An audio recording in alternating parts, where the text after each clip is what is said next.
Boa noite, pessoal. Vamos continuar aqui a leitura da psicoterapia e a gente está aqui na parte 3, a prática da psicoterapia, seção 2.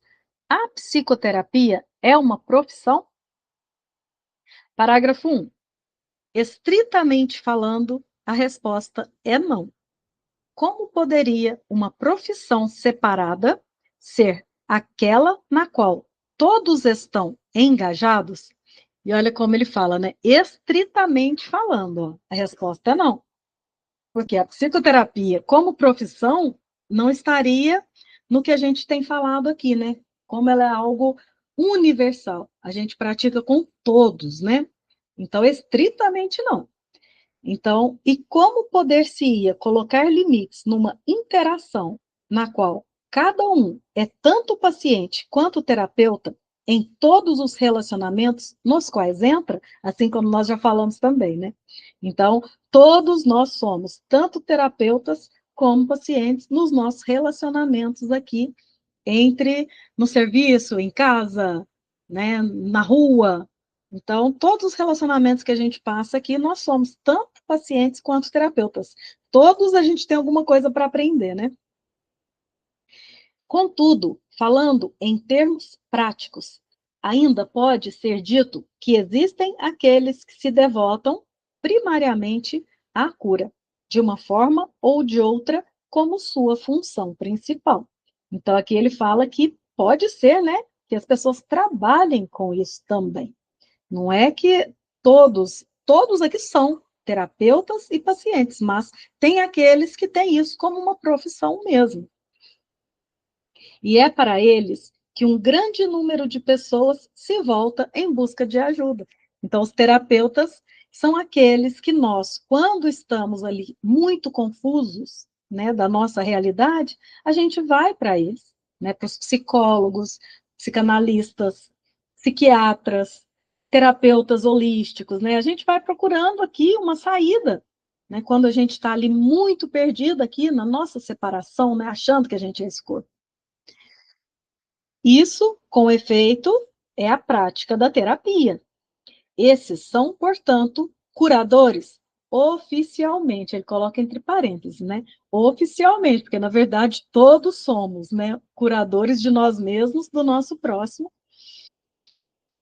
são devotados a certos tipos de necessidades em suas atividades profissionais, apesar de poderem ser professores muito mais capazes fora delas.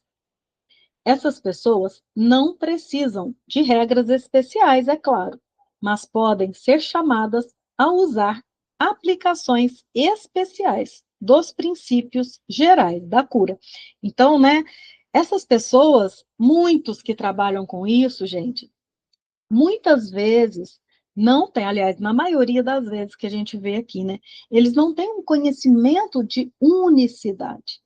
Então, eles vão atuar naquela profissão ali, mas não com uma visão unificada, né? Em primeiro lugar, o terapeuta profissional está numa posição excelente para demonstrar que não há nenhuma hierarquia de dificuldades na cura. Olha só, né? Ele está numa posição ali onde ele pode praticar de forma excelente, olhar para o seu paciente, porque todos vão chegar para ele reclamando de alguma coisa. Todos vão trazer para ele algo da separação. Né? Então, ele está numa posição excelente para poder praticar essa parte de unicidade. Né? Para isso, contudo, ele precisa de um treinamento especial. Por quê? O currículo pelo qual veio a ser um terapeuta provavelmente ensinou-lhe pouco ou nada sobre os princípios reais da cura. Então, tudo que ele aprendeu ali na faculdade, né, nas especializações dele, ensinou pouco ou nada da realidade da cura, do que é a cura mesmo, né, que a cura está na mente. Muitos ali estão focados na cura do corpo, né, ou até de processos mentais, de depressão, mas só aquilo ali. E a gente já viu, né, para trás, que não resolve, né? Isso, se você resolve aqui, daqui a pouco está ali, daqui a pouco está em outro lugar, você não foi na causa primordial. De fato, provavelmente, ensinou-lhe como fazer com que a cura seja impossível. Então, aqui no mundo, a gente vai fazer com que a cura real seja impossível, porque aqui a gente não vê a cura como Jesus nos coloca aqui, né? Como a cura da mente, a cura do pensamento de separação. Então, aqui a gente vai estar sempre focando na parte física. A maior parte dos ensinamentos do mundo segue um currículo sobre o julgamento. Olha só, com o objetivo de fazer do terapeuta um juiz. Então, ele julga, ele olha para aquela pessoa, a primeira coisa que ele já vai fazer ali, ó, é constatar depressão. Aí ele já vai primeiro dar realidade para o que ele tem, para depois começar uma cura. Então, aqui, a gente vai julgar. E o julgamento aqui para um curso em milagres, como tudo para um curso em milagres, é o julgamento da separação. Então, se eu falar que o meu irmão, ele tem aquele problema, ele está doente, o que eu estou fazendo? Eu estou separando ele da realidade que ele é. Eu estou deixando ele à parte, né, de Deus, da unidade. Estou falando que sim, ele teve mesmo, ele está mesmo com depressão.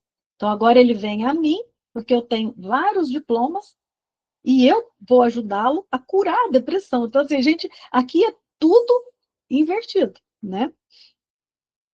Parágrafo 3. Até isso o Espírito Santo pode usar e usará, se lhe for feito o menor convite. O curador não curado pode ser arrogante, egoísta, descuidado e mesmo desonesto. Ele pode não estar interessado na cura como sua meta principal. Então, olha só, né? O curador aqui, que o mundo está acostumado, né? Muitas vezes ele pode ser o quê? Arrogante, egoísta. Por quê? Porque muitas das vezes ele quer curar o outro porque o seu nome está em jogo. Porque ele quer ser famoso pela cura, ele quer ser especial.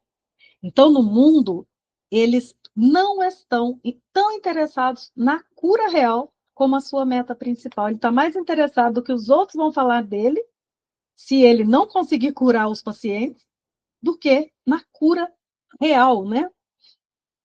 Contudo, alguma coisa aconteceu a ele, por mais leve que tenha sido, quando escolheu ser um curador. Olha só, aquilo ali já aconteceu alguma coisa ali quando ele quis ser um curador. Por mais equivocada que seja a direção que possa ter escolhido. Essa alguma coisa é suficiente. Mais cedo ou mais tarde, essa alguma coisa, entre aspas, vai surgir e crescer. Um paciente tocará o seu coração e o terapeuta lhe pedirá ajuda silenciosamente. Olha só, então os terapeutas aqui, ó, ele coloca como se eles tivessem essa, vamos falar assim, essa disponibilidade mesmo, né? Eles, muitos mesmo, estão ali para ajudar. E mesmo que no começo eles tenham essa meta, tem um momento onde ele vai encontrar alguém que vai tocar ali, né, no coração dele, e ele pedirá ajuda silenciosamente. Ele reconhecerá, né, no outro o mesmo que ele. Ele próprio achou agora um terapeuta. Pediu ao Espírito Santo que entre no relacionamento e o cure. Aceitou a expiação para si mesmo. Então, nesse momento, né, um momento que às vezes até o terapeuta fala, né, tem que ter um outro jeito de olhar para isso, não é possível que seja só isso. Né? Então, nesse momento, um pouquinho de disponibilidade que ele tem, o Espírito Santo entra. Né? O Espírito Santo, que é a mente dele, né? Que vai acordando para aquilo ali. Parágrafo 4. Disse que Deus olhou para tudo o que havia criado e proclamou que era bom. Não, ele declarou tudo perfeito, e assim era. Então, assim, né? Deus, lá na Bíblia fala que Deus disse que tudo era bom, mas na verdade ele declarou que tudo era perfeito, porque tudo que Deus cria na realidade é perfeito. O bom, ele pode ter oposto, mas o que ele criou, o que Deus criou, não tem opostos, é sempre perfeito. E como as suas criações não mudam e duram para sempre, assim é agora.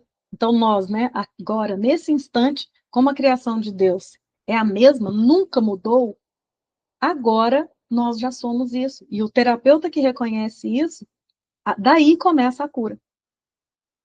No entanto, nem um terapeuta perfeito, nem um paciente perfeito podem existir aqui dentro da separação. Ambos não podem deixar de ter negado a sua perfeição, pois a sua própria necessidade, um do outro, implica em um senso de falta. Então, aqui dentro da separação, não tem perfeição. Né? Não tem o terapeuta perfeito, o paciente perfeito.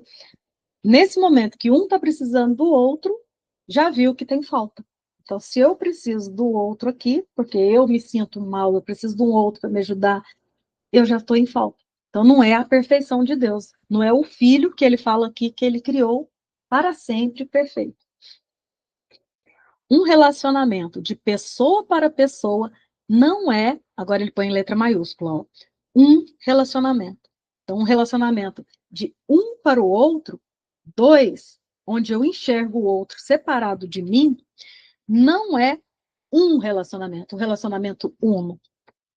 Contudo, é o meio de retornar, o caminho que Deus escolheu para o retorno do seu filho. E, ó, sempre ele fala aqui, né? Nessa psicoterapia, ele está toda hora batendo nessa tecla do meu irmão ser o meu salvador. Então, o meio que eu tenho de retornar é através do meu irmão. Né? Nesse estranho sonho, uma estranha correção tem que entrar, pois só isso é o chamado para o despertar. Então, nesse sonho estranho aqui da separação, o Espírito Santo precisa entrar, né? A correção vai ter que entrar, porque só isso que é o chamado para que a gente possa despertar do sonho, né? E o que mais deveria ser a terapia?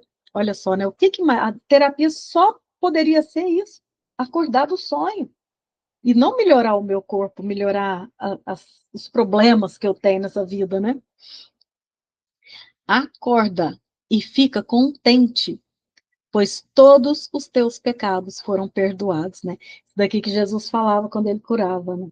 Todos os teus pecados foram perdoados.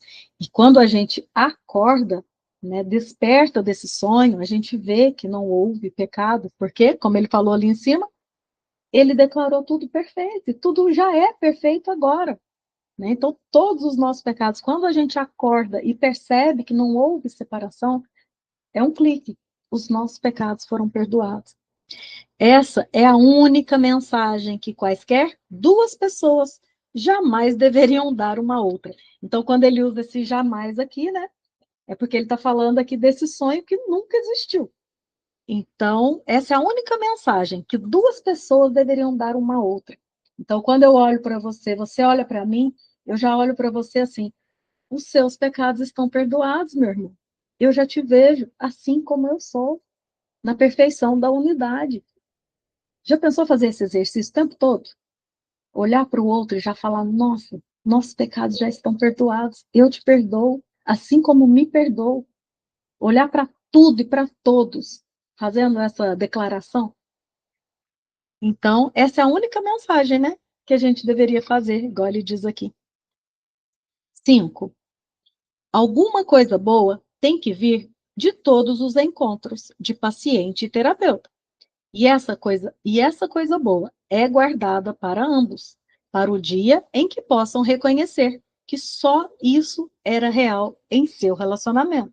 Então só tem uma coisa, né, que é real no nosso relacionamento, é só esse reconhecimento. Naquele momento, o que é bom é devolvido a eles, abençoado pelo Espírito Santo, como uma dádiva de seu Criador, como um sinal de seu amor. Pois o relacionamento terapêutico tem que vir a ser como o relacionamento do pai e do filho. Não há nenhum outro, pois não há nada mais. Então não tem mais nada, gente, que eu possa dar ao meu irmão. Ele fala aqui, ó, o que é bom é devolvido a eles, abençoado pelo Espírito Santo, como uma dádiva de seu Criador, como um sinal de seu amor. Então, é o que eu dou ao meu irmão, essa unidade, é reconhecer o Cristo, o Espírito Santo, né? O ser real do meu irmão. Então, não tem nada que fazer, ó, não há nenhum outro, pois não há nada mais, não tem nada mais do que isso. Os terapeutas desse mundo não esperam esse resultado, e muitos de seus pacientes não seriam capazes de aceitar a sua ajuda se o esperassem. Contudo, nenhum terapeuta realmente determina a meta dos relacionamentos dos quais faz parte. A gente viu na última aula, né? A gente aqui não determina nada.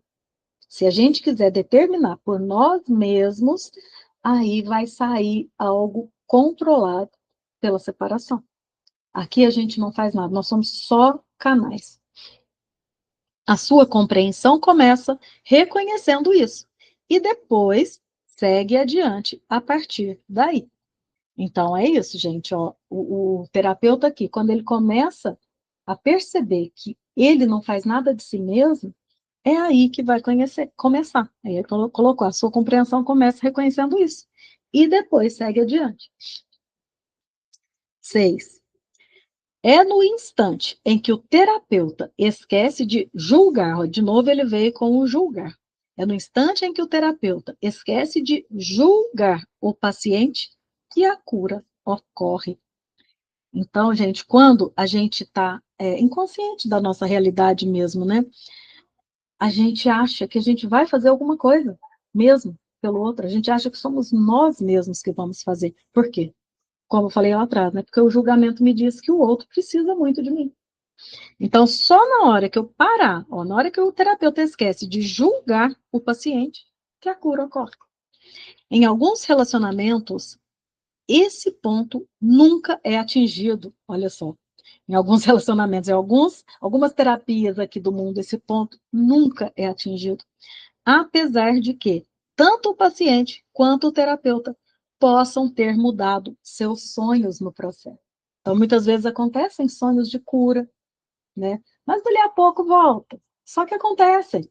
Então, tem alguns casos aqui que nunca eles vão atingir esse patamar de curar o outro, olhando ele como a si mesmo.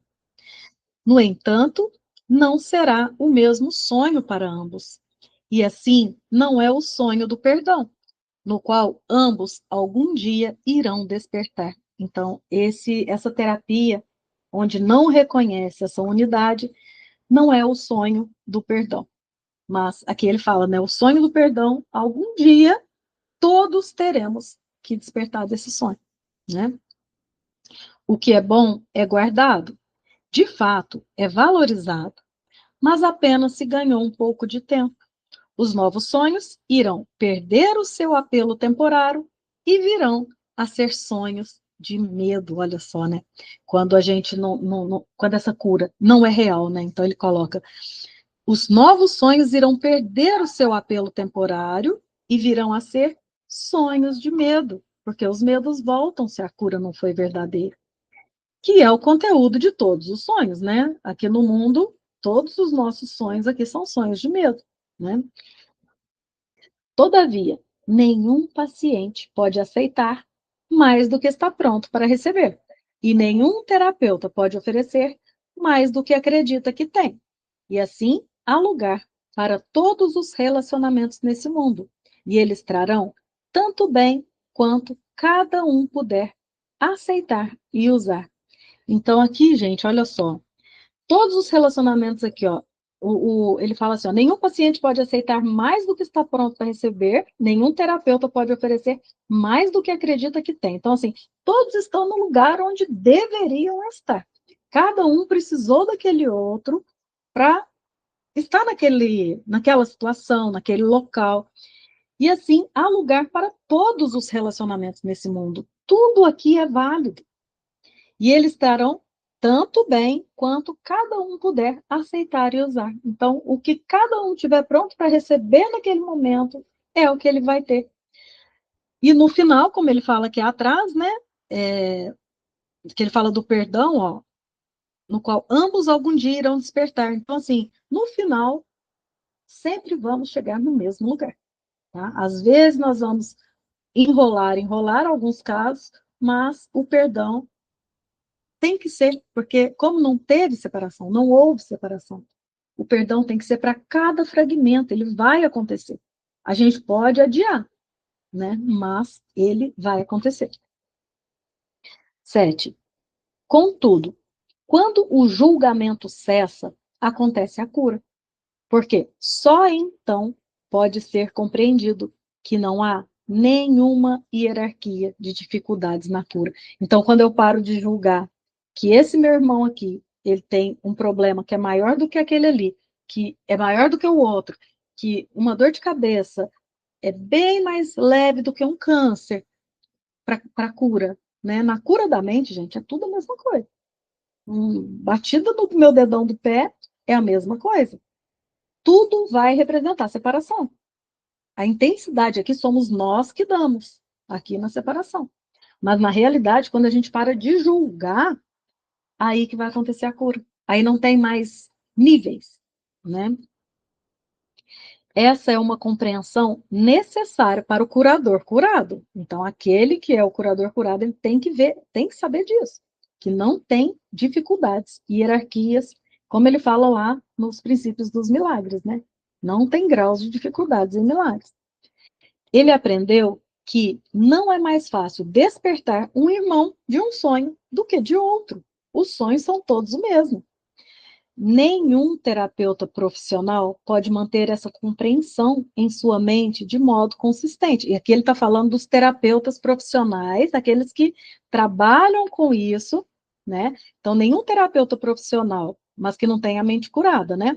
Pode manter essa compreensão em sua mente de modo consistente, oferecendo-a a todos os que vêm a ele.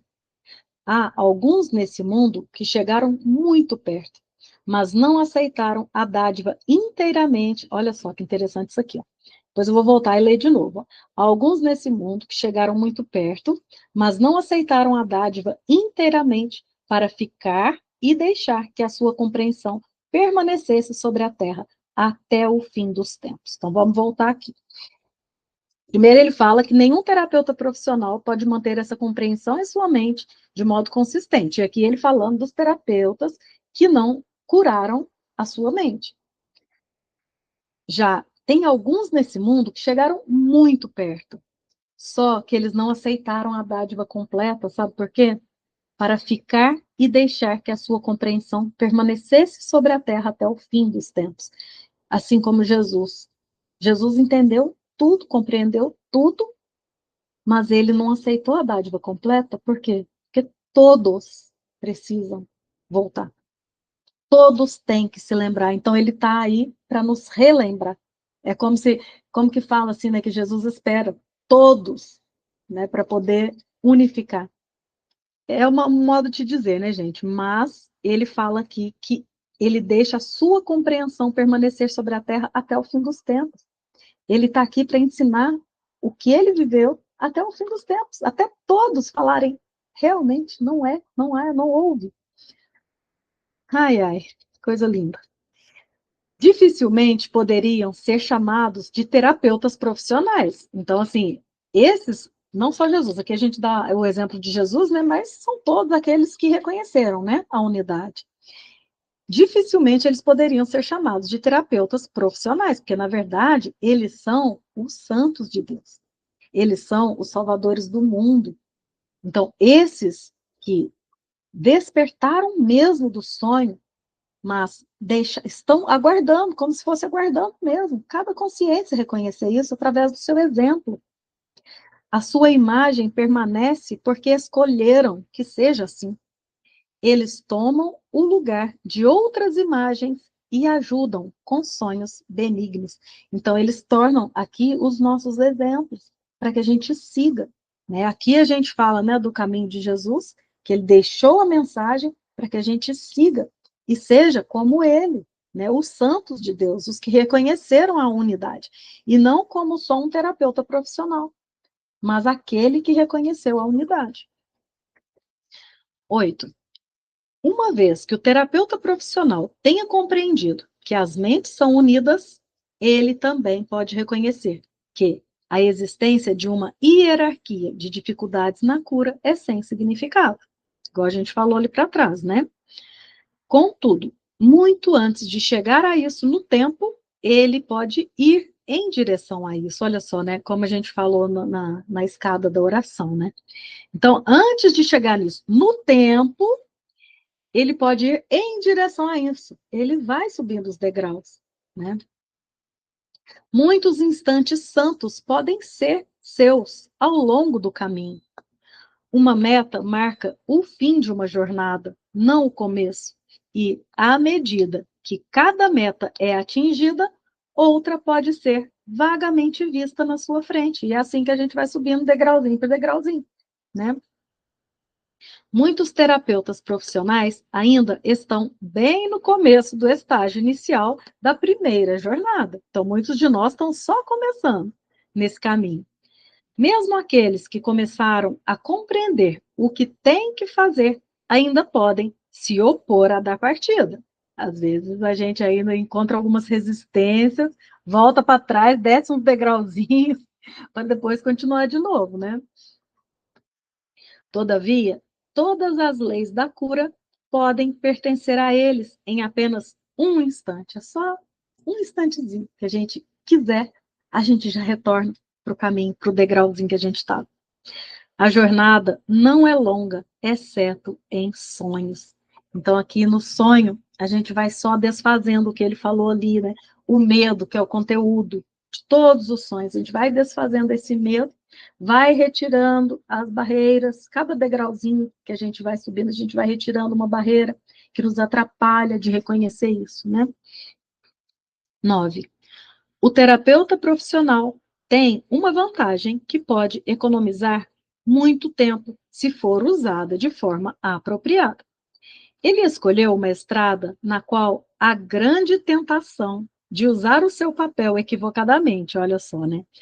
Ó, o terapeuta profissional, ele tem uma vantagem que pode economizar muito tempo se for usada de forma equivocada, apropriada. Ele escolheu uma estrada na qual a grande tentação, olha só, os terapeutas aqui, eles têm essa tentação, como a gente falou lá atrás, né, de se sentir melhor. Principalmente quando eles começam a ter muitas curas, né? Aí, mas então sou eu fiz isso. Aí ele se engana, né, achando que ele faz alguma coisa. Então aqui, nossa, eu acho que eu recusei a entrada, deu aceitar. Ah, não, entrou. Oi, Nádia, boa noite. Achei que eu tinha te recusado. A Boa gente está noite. aqui, a gente está no parágrafo 9, viu? Então, o terapeuta, ele escolheu uma estrada na qual há grande tentação de usar o seu papel equivocadamente. Isso o capacita a passar por muitos obstáculos à paz, bem rapidamente, se ele escapar à tentação de assumir uma função que não lhe foi dada. Então, se ele começar a se sentir especial, melhor do que os outros, porque, gente, olha, convenhamos, quando você começa a curar, ver que as pessoas, eu conheço muitas pessoas que começaram a curar, vão vendo resultado naquilo, só que aí traz para o eu, como se eu fizesse aquilo, eu fosse o melhor. Aí coloca o melhor da região, o melhor, o único que faz isso, isso, isso. Então, assim, você vai trazendo aqui para esse serzinho. Então, você vai passar por muitos obstáculos à paz aqui. Você vai começar a trazer esse engrandecimento do ego, né? Para compreender que não há nenhuma hierarquia de dificuldades na cura, ele também tem que reconhecer a igualdade entre ele mesmo e o paciente. Ele não pode se colocar além, acima, melhor. Não há nenhum meio termo nisso, não tem como, aqui não tem barganha, né? Com Jesus não tem como fazer transigências, né? Ou eles são iguais ou não. Não dá para ter metade. As tentativas dos terapeutas de barganhar a esse respeito são, de fato, estranhas. Alguns utilizam o relacionamento meramente para colecionar corpos que os adorem no seu santuário, E isso eles consideram que seja cura. Olha como que ele usa, né? Alguns utilizam o relacionamento para colecionar corpos que os adorem no seu santuário. Nossa, é pesado isso aqui. Muitos pacientes também consideram esse estranho procedimento como salvação. Porque o paciente, ele olha, ele vê aquele terapeuta ali como o Deus dele também, né? Ele não vê também a igualdade entre eles, porque foi colocado uma hierarquia, né? Um acima, outro abaixo. Contudo, a cada encontro há aquele que diz: meu irmão, escolhe outra vez. Então, assim, a cada encontro eles têm. O Espírito Santo ele coloca aqui em letra maiúscula, aquele que diz, porque em cada instante ali ele tem a opção de escolher de novo, de ver que não vem dele, né? E muitos, eles têm essa visão depois de tomar algumas pauladas aí, né? Algumas rasteiras, e aí ele escolhe o perdão. Parágrafo 10. Não te esqueças de que qualquer forma de especialismo tem que ser defendida e o será. Olha só, aqui ele vai falar, né, da questão das defesas.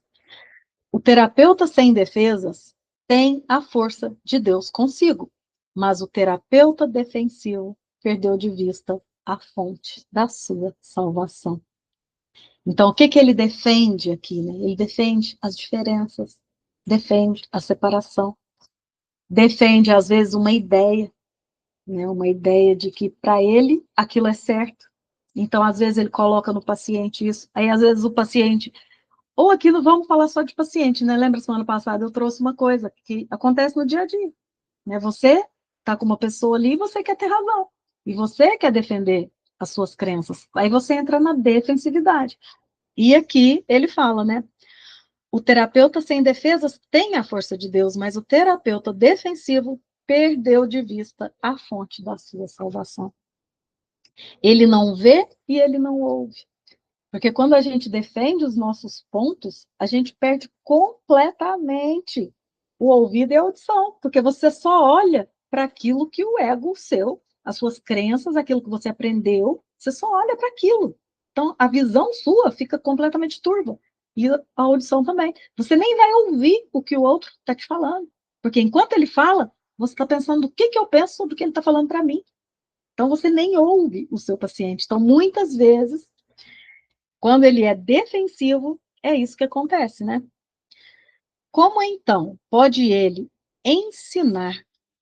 Ele está perguntando. Como então pode ele ensinar? Como que você pode ensinar se você é o dono da razão? Se você tem razão em tudo? Porque é vontade de Deus que ele tome o seu lugar no plano para a salvação. Porque é vontade de Deus que o seu paciente seja ajudado a se unir a ele ali. Ó, a vontade de Deus aqui, né? Várias lições falam isso, né? A vontade de Deus é a mesma nossa. A vontade de Deus é que nós nos reconheçamos nessa unidade. Então, é a vontade de Deus que o seu paciente seja ajudado a se unir a ele ali. Porque a sua incapacidade de ver e ouvir não limita o Espírito Santo de forma alguma. O Espírito Santo sempre está presente, né? Por mais que eu me defenda, por mais que eu ataque, o Espírito Santo está na mente. Nossa. Porque a sua incapacidade de ver e ouvir não limita o Espírito Santo de forma alguma, exceto no tempo. No tempo, pode haver um grande intervalo entre o oferecimento e a aceitação da cura. Aqui no tempo, a gente pode ficar rodando, rodando, rodando nessa enganação aqui. Aqui, sim, você pode ficar se enganando, mas na realidade não tem isso. Esse é o véu aqui, ó. Esse intervalo desse tempo aqui, né? Esse é o véu que cobre a face de Cristo, é a gente ficar preso aqui nessa linha. Contudo, ele não pode deixar de ser uma ilusão, porque o tempo não existe e a vontade de Deus sempre foi exatamente como é. Vamos ler de novo essa última parte aqui. Ó. No tempo, pode haver um grande intervalo entre o oferecimento e a aceitação da cura. Esse é o véu que cobre a face de Cristo, porque aqui, enquanto eu não quero aceitar isso, isso vai me cobrir, né? Igual a gente falou ali, vai ser aquelas camadas que a gente vai colocar aqui, enquanto eu acredito que tem o passado, o presente e o futuro aqui. Contudo, ele não pode deixar de ser uma ilusão, porque o tempo não existe. E a vontade de Deus sempre foi exatamente como é. Então, naquele instante que eu aceito, naquele instante eu dissolvo esse véu do tempo. Nesse agora, nesse instante santo, que eu aceito, que eu posso decidir diferente, escolher pelo perdão, nesse instante eu dissolvo tudo. Toda essa camada de ilusão, né, de separação. Então é isso. Agora na terça a gente termina a parte 3. E vocês fiquem aí para a gente conversar um pouquinho. Para quem está no YouTube, até a semana que vem.